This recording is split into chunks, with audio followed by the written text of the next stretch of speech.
გამარჯობა კომერსანტის რადიოს მსმენელებო, დღეს ხუთშაბათია, ფინანსური კვირა არის, ბრუნდება და მე რატი ქირე გახლავართ წამყვანი ტრეიდერების ჰაბის ხელმძღვანელი და დღეს გვყავს ჩვენი მორიგი გუნდის წევრი, კვლავ გაცნობთ ყველა ჩვენი გუნდის წევრს, ზუკა წერეთელი, ტრეიდერების ჰაბის მენტორი, ანალიტიკოსი და გამარჯობა ზუკა კიდევ ერთხელ. გამარჯობა, მოგესალმებით.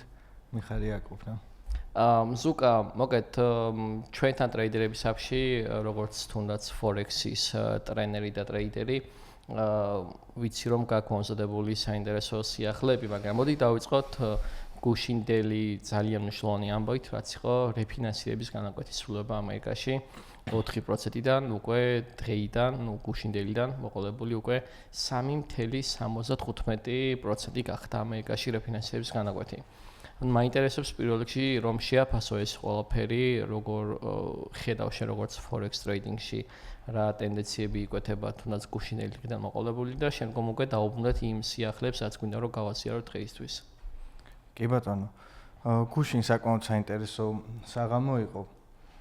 როგორც აღნიშნე 4%-დან ჩამოიწია 3.75%-მდე რეფინანსირების განაკვეთი, რაც პრინციპში ნიშნავს, რომ ამერიკაში უფრო მეტად დასტიმულირდება ეკონომიკა, სესხები უფრო გაუიაფდება ხალხს, ბიზნესებს, რაც პრინციპში ეს დოლარისთვის არ არის კარგი, მაგრამ ჯერომ პოველი და ასე ვთქვათ კომიტეტი ისე ალაგებს და ამენეჯმენტებს ამ სიტუაციას უგულისხმობ დასაქმებასთან და ასევე ინფლაციასთან მიმართებაში, რომ მან შეძლეს, რომ ჩამოეწიათ კიდევ და გუშინ საკმაოდ პრინციპში შენც დააკვირდებოდი, რომ გქონდა ერთგვარი манипуляციები, მაგრამ საბოლოო ჯამში გვანახა, რომ DXY, ანუ ესე იგი დოლარის ინდექსი საკმაოდ გაუფასურდა. კი, ეხაც უყურებ და დღეიდან, გუშინდელი და დღიდან მოყოლებული უფასურება ნიშნავს, რომ ამერიკაში დოლარიზაცია მოიმატებს და სხვა შორის ჯერომი პაუელის შემდგომ ტრამპს ჰქონდა თავისი ეგეთ წოდებული პატარა მოკეთ შეხვედრა თავის გუნდთან და როგორც ვიცით, ტრამპს დიდად არ მოსწონს პაუელი და სხვა შორის განაცხადა, რომ მეტიც შეიძლებოდა, რომ მეტი დაიკლო და არა 0.25-ო. კი, პრინციპში ახ ჯერომ პაუელს ეწურება 26 წლის მაისში ეწურება თავისი ვადა და ტრამპს ყავს თავისი წარმომადგენელი, ასე ვთქვათ, კევინ ჰასეტი, ვინც უნდა რომ დანიშნოს ჯერომ პაუელის შემცვლელას და ჯერომ პაუელმაც თქვა გუშინ, რომ მაინც კომიტეტში გაიყო აზრები. ყველა არ იყო, ყველა უფრო ზოგს უნდოდა რომ უფრო მეტად შემცირებულიყო, ზოგს საერთოდ არ უნდა შემცირება და ეს კევინ ჰასეტი ტრამპის მეგობარი, მოდი ესე დიდი ხანია ესენი ერთად მოდიან, თანამშრომლობენ და ტრამპის კანდიდატი არის. მას უნდა რომ უფრო მეტად აგრესიულად შემცირდეს საპროცენტო განაკვეთი.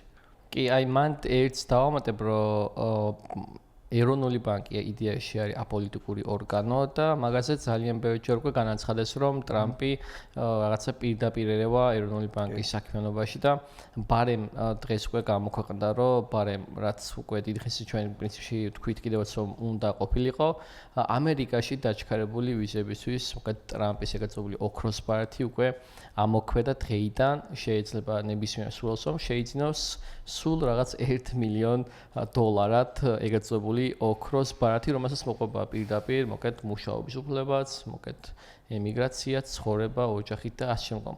ხო, მოკეთ ტრამპი და რეფინანსირების განაკვეთის სხვათა შორის ბარემ რო თქვათ, საქართველოშიც 17 დეკემბერს უნდა გამოცხადდეს, ამ ეტაპზე რეფინანსირების განაკვეთი არის საქართველოში 8% და ნახოთ როგორ დასრულება წელი, მოხდება თუ არა შემცირება, თუ იგივე დარჩება. გაზრდით არ მგონია რომ გაიზარდოს, მაგრამ ხო აი მაგას ველოდებით რა მოხდება, არ ვიცით.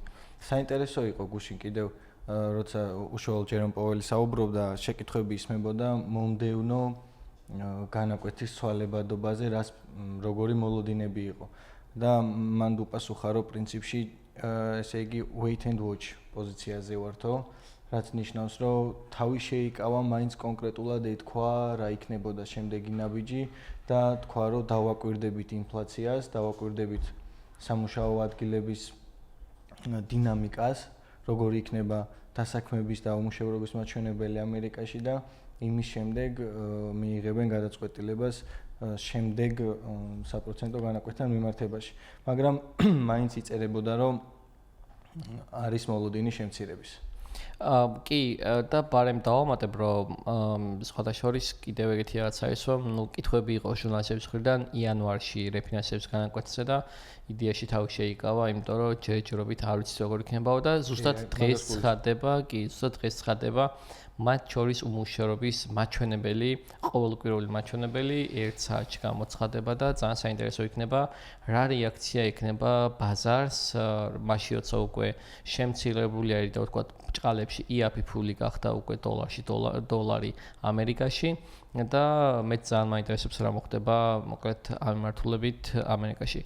კარგი, ამერიკას რომ ცოტა ხანი თავი დავანებოთ და გადავიდეთ სხვა საინტერესო სიახლეებზე.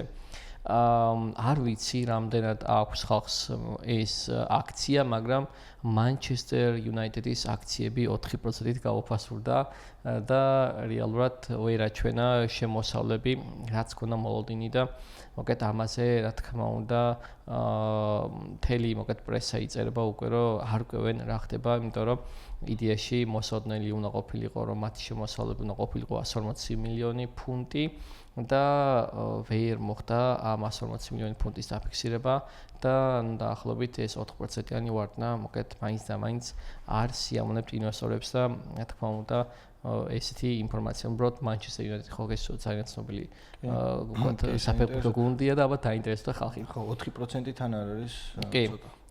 Warren მოკლედ კიდევ Netflix-ი კვლავ ცდილობს რომ დაასრულოს მოლაპარაკებები, რომ შეისყიდონ Brothers-ის გამოცემა, მაგრამ ჯერჯერობით კვლავ მოკლედ საკმაოდ ბევრი მოთამაშე გამოჩნდა.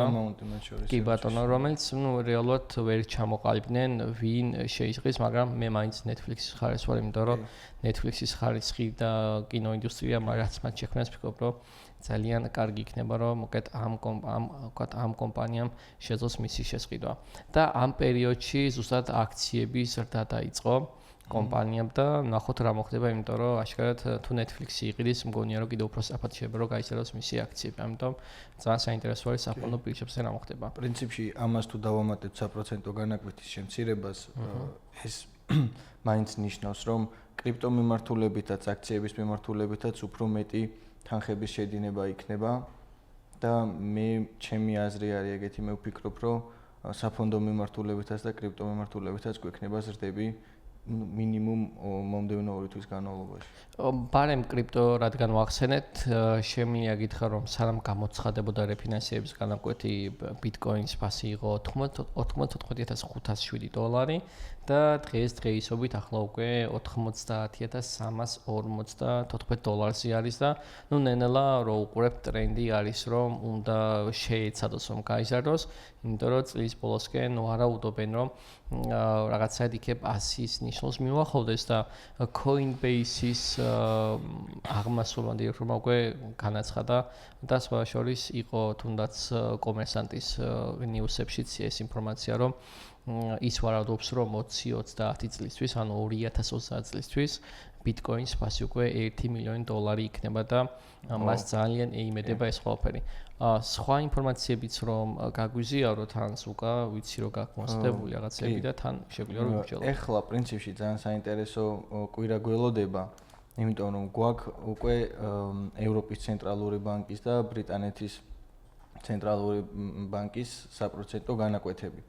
მოლოდინი არის რომ ევროპაში დარჩება იგივე, რაც ეხლა არის 2.15% და ბრიტანეთში მოლოდინი არის რომ უნდა შემცირდეს 25 პუნქტით. ანუ 4-დან უნდა ჩამოვიდეს 3.75-ზე. ამიტომ მე რასაც ვაკვირდებოდი პრინციპში ეხლა ძალიან რთული არის რომ ეხლა მაგალითად euro USD-ის წყვილზე, ანუ დოლარის და ევროს წყვილზე, ან ბრიტანული ფაუნდის და დოლარის წყვილზე გარიგებების გაკეთება. იმიტომ რომ რეალურად ბაზარი ელოდება იქით რა მოხდება ევროპაში და ბრიტანეთში. მაგრამ აი გუშინდელის შემდეგ საკმაოდ კარგი მოძრაობა ქონდა euro USD-ის წყვილს, სადაც გვანახა, ასე ვთქვათ, ევროს გამყარება დოლართან მიმართებაში. და საკმაოდ სარგებლიანი მოძრაობა ქონდა იმ შემთხვევაში თუ რა თქმა უნდა გავითვალისწინებდით გუშინდელ ამ დიდ ფუნდამენტალურ მოვლენას, რაც იყო შემცირება საპროცენტო განაკვეთის ამერიკაში. კი, ევროპაში ისე ძალიან არ უჭირთ როგორც ამერიკაში, იმიტომ რომ ამერიკა მაიღო მთელი ეს COVID პანდემიისა და ეკონომიკური კრიზისის მთელი ნაწილი, ამიტომ რა თქმა უნდა, ევროკავშირში უფრო დაწყნარებული არის ეგ ნაწილი. იაპონიაში აღარ მაქვს საუბარი, იმიტომ რომ ერთ-ერთი პირველი გამოვიდა აი ამ რეფინანსირების განაკვეთების მიხედვით, მაგრამ კვლავ რაღაცა ნაკლოვანება თუნდაც აზიაშიც აქვს ამ მიმართულებით, იმიტომ რომ რეფინანსირების განაკვეთების მაქსიმალურ შემცირებისკენ არის ყველა მსოფლიო მიმართული და ნახოთ როგორ გამოვათ.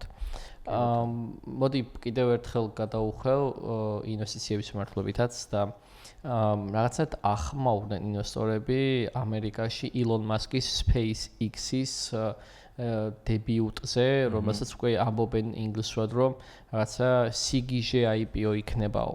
ანუ ელოდებიან, რომ ნენელა SpaceX-ი უკვე უნდა იყოს მზად იმისთვის, რომ შემოვიდეს ბაზარზე. და საუბარი უკვე მიმდინარეობს იმასაც, თუ რა ეღირება ამ კომპანიის აქციების ფასი, ან საერთოდ რა იქნება მისი მთლიანი market cap-ი. და უკვე თავიდანვე ცდილობენ რომ გამოიცნონ და ფიქრობენ რომ შესაძლებელია რომ პირველივე მომენტიდან უკვე კომპანიის ჯამური ხირებულობა უკვე 2 ტრილიონი იყოს და ამაზე საკმაოდ დიდი გარიგებები იდება და მსჯელობებია. შეგახსენებთ რომ ამ ეტაპზე მსოფლიოში ყველაზე ძვირიანი და ყველაზე დიდი კომპანია არის Nvidia, რომელიც ხირებულობა ჯამური ხირებულობა ამ ეტაპზე 4.4 ტრილიონს შეადგენს, თუმცა რომ გადავთვალოთ წლები, რამდენი წელია კომპანია არსებობს ბაზარზე, ამის მიხედვით უნდა ვივარაუდოთ, რომ თუ SpaceX-ი ნამდვილად 2 ტრილიონიდან დაიწყებს თავისი market cap-ის, ანუ მთლიანი ღირებულობის დაწყებას, ეს ნიშნავს, რომ ეს სატელაიტური კომპანია კიდევ უფრო დიდი ინტერესის ქვეშ იქნება, იმიტომ რომ მულტი კომპანიების გაერთიანებას ვარაუდობენ ილონ მასკის მხრიდან. ეს ხანახან გამოჩნდებიან ხოლმე ინვესტორები, რომლებიც ყოველთვის რაღაცას ცდილობენ რომ იპოვონ და ელოდებიან და იგივე მდგომარეობაშია თუნდაც OpenAI-ის აქციებზე ინტერესი, რომ როდის დაიწყება და როდის გამოვა ეს კომპანია რეალურად ამერიკის ბირჟაზე, მაგრამ ჯერჯერობით არ ჩანს, ამბობენ 2027 წელს უკვე კომპანიის გამოსვლა მოხდება უკვე ბირჟაზე, მაგრამ ესეც მოლოდინის რეჟიმში ვართ, იმიტომ რომ ჯერჯერობით არც ეგ არის ჩამოყალიბებული. და ორივე საკმაოდ საინტერესო აქტივი იქნება საინვესტიციოდ. კი, იმიტომ რომ ველოდებით რომ რაღაცა ოდნავ მაინც მოასწოთ, იმიტომ რომ IPO-ზე ეს კომპანიები ძალიან დამაჯერებლები იქნებიან ბაზარზე. კიდევ გვაქვს რაიმე საინტერესო სიახლეები, რაც პრინციპში რადგან ესეთი მიმართულება იყო ეხლა რომ საპროცენტო განაკვეთის კვირა გქონდა ამერიკაში და მომდევნო კვირა გვაქვს ევროპაში, თან შატდაუნის პირობებშიც საკმაოდ უჭირდათ გამოეტანათ მნიშვნელოვანი ცვლადები. ამიტომ დიდად აი ამ სპეციფიკიდან გამომდინარე არ იყო რაღაც განსაკუთრებული, ასე ვთქვათ, ნიუსები, ცვლადები და ასე შემდეგ. ძალიან საინტერესო იქნება ჩემთვის ეხლა როგორ განვითარდება ამერიკაში მოვლენები, შატდაუნის ბოლოში ვართ, როგორც ვიცით. კი, წლის ბოლოს საინტერესოა. როგორც ჩანს, ინფლაციაც, ასე ვთქვათ, არ არის ზემოთ, რაც ნიშნავს, რომ პოველი უსვამდა იმას ხაზს, რომ ინფლაციის მაჩვენებელი როგორც ჩანს, მისთვის მისაღებია, რადგან შეძლოდა კიდევ უფრო მეტად ჩამოწია და იძახდა რომ ამ ძალიან ფრთხილად უნდა ვიყოთ ეხლა ჩვენ რომ ინფლაციის გაქცევა რა თქმა უნდა ამერიკას არ აწყობს და საინტერესო იქნება როგორ წავა ეხლა პროცესი იქ და ვფიქრობ რომ აი თებერვლიდან უკვე გვექნება აი აქტიურად იმის საშუალება რომ განსაზღვროთ რეალურად დოლარი და ამერიკა როგორ სიტუაციაშია და პრინციპში აქ საინტერესო არის ბიტკოინის ამბავი. ნელ-ნელა ტრამპიდან ძალიან პრო-ბიტკოინისტი არის, ესე ვიტყოდი და საინტერესოა როგორ შემოვა ამერიკის ყოველდღიურობაში ბიტკოინი.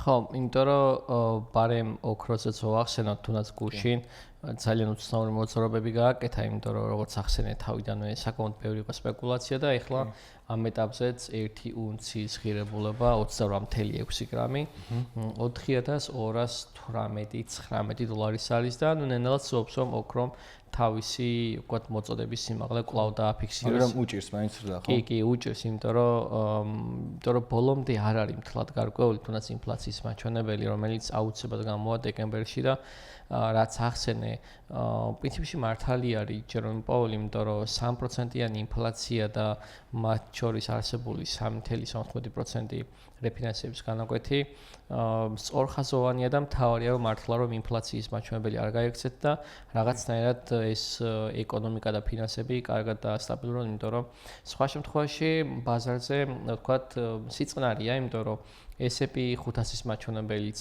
გუშინდელიდან მოყოლებული სულ მზარდ პოზიციაში არის ამ ეტაპზე, გუშინ ძალიან მკვეთრად დაეცა რეფინანსირების გამოცხადების პერიოდში და ჩამოვიდა დაახლოებით 6800-ის ნიშნულზე, მაგრამ უკვე ამოვიდა და ნენალად ცდილობს რომ ვთქვათ ამოვე თავის ვთქვათ მაქსიმალურ სიმაღლეები დადოს. ვინც მარკეტზე არის, მე მგონი გასაგები არის უკვე ეგ მოძრაობები, რასაც ნიშნავს. ეს სტატისტიკური მოძრაობებია, რომელიც ხდება ხოლმე ბაზარზე და ხო, პრინციპში ეს არის. ბიტკოინზე კიდევ ერთხელ დავამატოთ, ეს არის რომ გვინდა ნამდვილად რომ კრიპტოვალუტებმა თავი დაიმკვიდრონ ლეგალურად და არა იმ არალეგალური აქტივობებით, რაც თუნდაც რამდენიმე წუთის წინ მოისმინეთ ახალ ამბებში კომერსანტის ნაწილში, იმიტომ რომ რაღაცად უფრო სტაბილური იყოს ეს ბაზარი და ბევრმა ნდობა გამოუცხადოს ფიზიკურმა პირებმა, თორე კომპანიები და ჩვენ და რავი ბანკები და სხვა კომპანიები უკვე ნელა ღებულობენ ამას როგორც ჩვეულებრივი ფინანსური ბაზარი, სადაც შეიძლება რომ ნებისმიერი აქტივობა განახორციელო. კი ბატონო, მოკეთ რომ შევაჯამოთ, მადლობა პირველ რიგში ეს უკან საინტერესო ინფორმაციებისთვის და დღევანდელი ჩვენი ფინანსური კვირა დასრულებული არის, შეჭამებული არის და შევეცდებით რომ შემდეგ ხუჩაბაც კიდევ უფრო საინტერესო ინფორმაციები გავუსიაროთ ჩვენს მსმენელებს და შემდგომ უკვე სოციალურ ქსელებში მაყურებლებს. გემშვიდობებით და მომავალ ხუჩაბათამდე. კარგად.